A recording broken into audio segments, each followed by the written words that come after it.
Behind me is a New York City bus, and in today's video, we're going to learn how to ride it.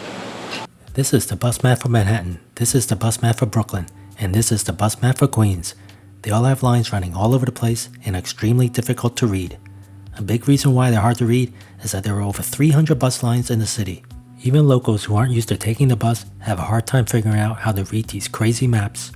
But in today's video, we're going to decipher this map and learn all the basics so you can take your first bus ride and not end up in the wrong borough. The first thing we need to do is understand some basics of the New York City bus system. It's a lot easier to tell where the bus is going versus the subway. Every bus will have a display on the front that shows the bus route and where it's heading. This is also displayed on the side as well. The first letter of any bus designates what borough it operates in. In this example, M means Manhattan, 103 is the bus route, and this bus is headed to 125th Street in East Harlem. All local buses start with letters designating what borough they operate in. B is for Brooklyn, BX means the Bronx, M is for Manhattan, Q is for Queens, and S is Staten Island. Examples are the Brooklyn B9, the Bronx BX23, the Manhattan M103, the Queens Q19, and Staten Island's S57. However, there are some exceptions where few local buses go into other boroughs, like the Q101 that operates between Queens and Midtown East in Manhattan. There are also some buses that display SBS or Select Bus Service. These buses make fewer stops, travel on priority lanes, and you can pay either through the front door or the side doors. Then there are limited buses, which will display LTD and they make less stops than regular buses.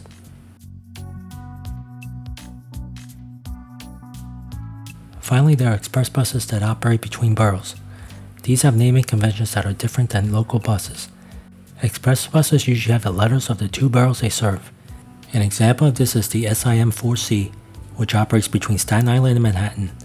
So the first two letters SI represent Staten Island, and the next one, M, stands for Manhattan.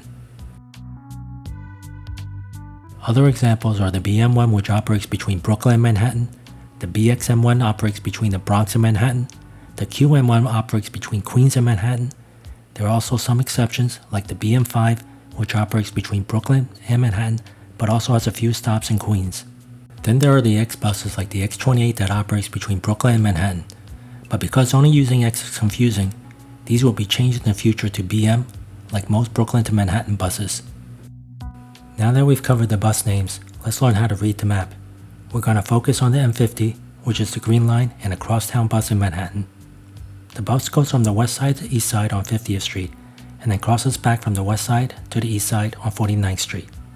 The direction of the triangular fins shows you which way the bus is going on that street. If there are no fins, that means it's a two-way street and the bus is using both sides depending on where it's headed. Notice that most of the bus routes are just numbers, and there's no letter in front of them to indicate the borough. That's because this is a Manhattan map, and if there's no letters in front, you can assume it's M. So for example, 50 is actually the M50. The only time you'll see a letter in front of a number here is if the bus is not a Manhattan bus, like the Q60 or the Q101, and it's because both bus lines operate primarily in Queens. The map also has labels for SBS buses like the M15. SBS stands for Select Bus Service, which we covered in the previous section, and the plus lines indicates where they stop. On the map you also see subway stations and what trains stop there. Curiously, what's missing from the bus map is where the buses that are not SBS buses actually stop. And I think it's because there are so many buses, there will be dots all over the map. To figure out where the buses actually stop, you'll have to go to the MTA website or use the MTA app, which we'll go over now. You can go to the MTA website, which is mta.info, and there you can find where the buses are located in any area and how to get to them from your location.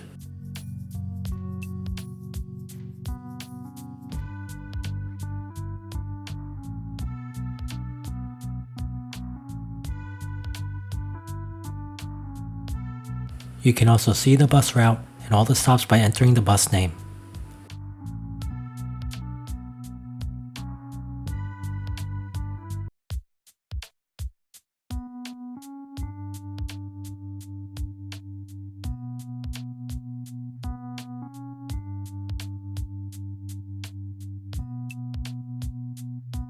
There's also information available to find out if there are any service changes or delays.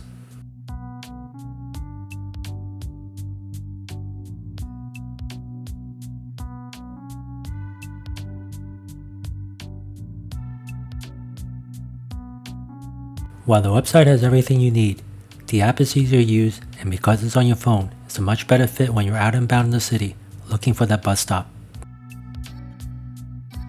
The MTA app will show you the buses around your area and when they will arrive.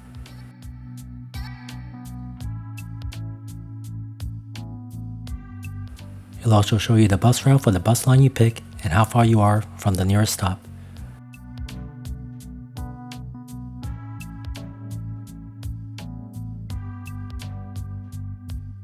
You can also pick a different area to see what buses are around there, and it will also plan a trip for you if you type in where you're going. Putting in the bus route will show you if there are any changes or delays along the line as well. Overall, using the app is the easiest way to use the bus system. It just makes everything a lot easier, from finding the bus to locating the stops. Now that we know which bus to take, let's make sure we find the right bus stop. Unlike the subway, the bus doesn't run as often, so you definitely don't want to miss it. Bus stops in New York vary from a simple stick in the ground with a sign. Then there are some that will have a sign and also some bench seats. The best ones have seats in a covered area to protect you from the sun, rain, or snow. There are some bus stops that have signs with times of when the next bus will arrive, although these signs are rare, and most stops don't have them. You can, however, use text to find out or scan the QR code from the sign at the bus stop. Because there are so many bus stops, you always want to make sure you're at the right one. So when you get to the bus stop, always look up at the bus sign to make sure the bus you're looking for actually stops there. If you see a sign like this one or like this one, then you're in an express stop. Notice that there are 2 letters before the route number, and in this case, all the buses here are express buses that are going to Queens from Manhattan. Also note there might be 2 buses with the same route number coming to the stop. In this case, it's the M1 and the M1 Limited, which makes less stops than the regular M1, so make sure you get on the right one. And sometimes you'll see non-MTA bus routes listed as well. In this case, it's for the Top View hop-on hop-off tour bus. You can just ignore this. Now that we found our bus, let's learn how to pay for our ride. Paying for your ride is easier than ever. You can use your smartwatch, smartphone, credit card, MetroCard, or OmniCard. When you enter the bus, you'll see an Omni machine like this one, and you can just tap to pay. If you want to use a MetroCard, you need to insert it into the MetroCard machine, which looks like this. Whether I'm riding the bus or taking the subway, I always use my Apple Watch because it's the easiest and fastest way. I don't have to pull out my phone or get any cards out from my wallet. So if you have a smartwatch, I highly recommend using it because it will just make everything a lot easier.